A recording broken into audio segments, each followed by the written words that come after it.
Wireless एक technology है। मैं इस माइक से आपसे बात कर रहा हूं बट तार नहीं अगर ऑन कर लूं इसको तो ये टेक्नोलॉजी है। मोबाइल भी बिना तार की एक टेक्नोलॉजी है जिसका आप इस्तेमाल कर रहे हैं। आज आप घर पे अपने डिश लगा लेते हैं टीवी के लिए, वो भी बिना तार की एक टेक्नोलॉजी है। तो ऐसे ही नैनो एक टेक्नोलॉजी है जिसका इस्तेमाल अब खेती में हो रहा है, लेकिन इसके अलावा हमारे इलाज और चिकित्सा के क्षेत्र में हो रहा है। सोलर के पैनल बनते हैं जो बिजली बनाने के, उसमें नैनो तकनीक का इस्तेमाल हो रहा है। अमेरिका जैसे देशों में कैंसर के इलाज के लिए नैनो तकनीक का इस्तेमाल हो रहा है। तो बहुत क्षेत्रों में हो रहा है। लेकिन नैनो शब्द का अर्थ क्या है, आप लोग क्या समझते हैं? नैनो शब्द का क्या अर्थ है, कोई बता सकता है मुझे? कोई बताएं। कोई नंबर नहीं मिलेंगे सही गलत जवाब, गलत भी हो जाएगा जवाब तो कोई बात नहीं। अच्छा चलिए मैं आपकी मदद करता हूं सोचने में। हमारी टाटा कंपनी ने कुछ साल पहले एक छोटी कार बनाई थी, उसका क्या नाम था? नैनो।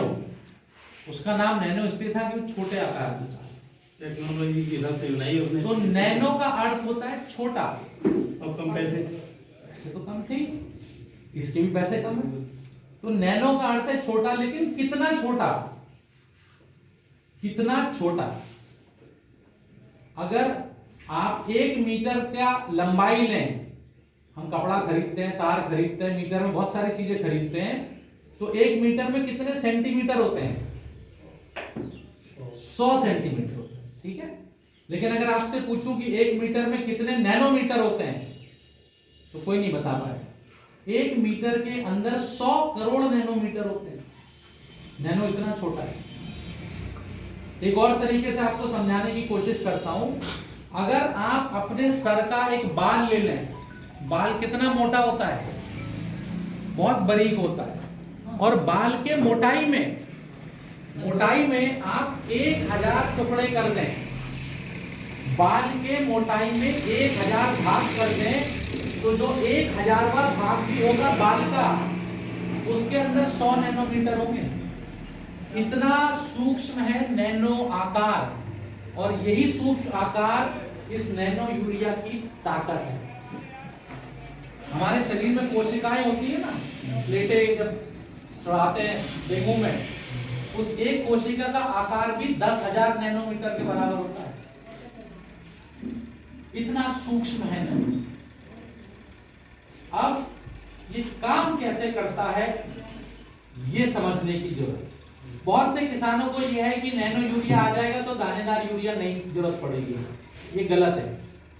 मोदी जी ने ये नहीं कहा कि हम यूरिया खत्म कर देंगे, उन्होंने कहा आधा कर देंगे। तो नैनो यूरिया और दानेदार यूरिया दोनों की जरूरत पड़ेगी किसान को अच्छी फसल पैदा करने के लिए। दोनों एक दूसरे के पूरक है, कोई कंपटीशन नहीं है दोनों में, ठीक है। जब आप अपनी मिट्टी की तैयारी करते हैं, जुताई करते हैं, बीज बुवाई की तैयारी करते हैं शुरुआती दौर में, जिसको वैज्ञानिक भाषा में कहा जाता है, उस समय जो आप यूरिया लगाते हैं बेसल डोज, यानी शुरुआती दौर की खुराक, चाहे नैनो यूरिया हो चाहे यूरिया हो, नाइट्रोजन का पोषण देते हैं फसल को। तो हम सब जानते हैं कि नाइट्रोजन का पोषण यूरिया से मिलता है। तो जब आप शुरुआती दौर में नाइट्रोजन का पोषण बीज को दें, तो उस समय दानेदार यूरिया का ही प्रयोग करें। और उसके बाद जब बीज से फसल के पत्ते बाहर आ जाएं और अच्छी मात्रा में हो जाएं, तब आप उसके ऊपर छिड़काव करके नैनो यूरिया का प्रयोग करें। ये दोनों बातें समझने की हैं। और कब? जब आप अपनी फसल को ऊपर से देखें, खेत को देखें, तो 60 से 70% पत्ती दिखाई दे, जमीन ना दिखाई दे, वो सही समय है नैनो यूरिया लगाने का। कुछ किसानों ने गलती क्या करी कि गेहूं की फसल पहला यूरिया और पानी कब लगाते हैं? 21 से 25 दिन पे लगाते हो, ठीक। तो कुछ किसानों ने 21 दिन पे जब पत्ती आ गई नैनो यूरिया का छिड़काव कर दिया, लेकिन 21 दिन की गेहूं की पत्ती इतनी छोटी होती है कि नैनो यूरिया अच्छे से काम नहीं करेगा। तो समझदारी आज इसमें है कि अगर आप 4 बोरी लगाते हैं खेत में, तो 2 बोरी शुरुआत में दानेदार लगाएं, और उसके बाद 2 बोरी हटा के आप 2 बोतल नैनो यूरिया लगाएं। तो आपकी फसल की पोषण की भी पूर्ति होगी और आपकी जमीन की मिट्टी का स्वास्थ्य भी अच्छा होगा। अब होता क्या है, दानेदार यूरिया जब आप मिट्टी में डालते हो तो पानी में लगता है फसल में, नमी के साथ ही डलता है यूरिया।